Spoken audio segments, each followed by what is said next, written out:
পূর্বাচল স্টেডিয়ামের মাটি চুরির বিষয়ে ৩ সদস্যের তদন্ত কমিটি গঠন করতে যাচ্ছে বিসিবি, জানিয়েছেন গ্রাউন্ডস কমিটির চেয়ারম্যান খালেদ মাসুদ পাইলট। এদিকে সারা দেশের মাঠগুলোর অবস্থা দেখে হতাশ বয়সভিত্তিক কমিটির প্রধান আসিফ আকবর।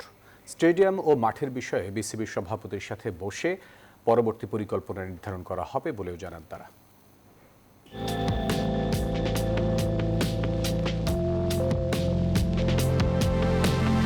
হঠাৎ করে পূর্বাচল স্টেডিয়াম পরিদর্শনে বিসিবির পরিচালকরা ঘুরে দেখলেন সেখানকার অবকাঠামো। তবে সম্প্রতি পিচের মাটি চুরির বিষয়টি গণমাধ্যমে আসতেই তোড়জোড় বেড়েছে তাদের। গ্রাউন্ডস কমিটির প্রধান খালেদ মাসুদ পাইলট জানালেন, এ বিষয়ে দ্রুতই 3 সদস্যের কমিটি গঠন করবেন তারা।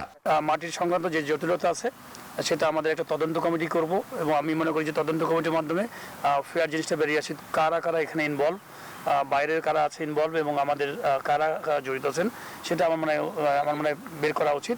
আপাতত বিসিবির চোখ ঢাকার মধ্যে খেলার উপযোগী মাঠ তৈরি করা, যাতে জাতীয় দলের বাইরে টুর্নামেন্টগুলো যেন বাকি মাঠগুলোতে আয়োজন করা যেতে পারে, আর তাতে মিরপুরের ওপর কমে চাপ।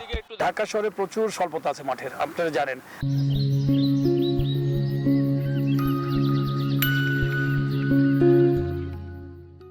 আমাদের লিগগুলোতে বাইরের মাঠগুলো হায়ার করে নিয়ে খেলতে হয়, লিগগুলোকে আমরা সময় মতো দিতে পারি না অনেক মাঠগুলো। তো এইখানে যদি 3টা মাঠ যদি আমি রেডি করতে পারি, প্লাস ফতুল্লায় ইনার এবং আউটারটা আমাদের খুব শীঘ্রই আমরা চালু করার প্ল্যান আছে।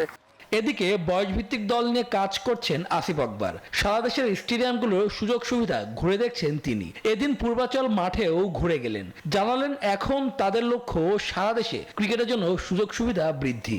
বিসিবি পূর্বতন প্ল্যান অনুযায়ী 8টা বিভাগের ডিপো হবে এবং কিছু হাব তৈরি করা হবে, যেমন মানে কক্সবাজার, কুমিল্লা কিংবা আপনার গাজীপুর, মানে যেখান থেকে ডিস্ট্রিক্টগুলো আশেপাশে থাকে এই যন্ত্রপাতিগুলো যাবে, আবার যন্ত্রপাতিগুলো ফেরত আসবে ডিপোতে, যেন রক্ষণাবেক্ষণ হয়। তো বিসিবি এমনভাবে ইনভেস্টমেন্টটা করছে যেখানে নতুন 2-1টা স্পন্সর আসছে যারা এই সমস্ত জিনিস পৃষ্ঠপোষক করতে চায়।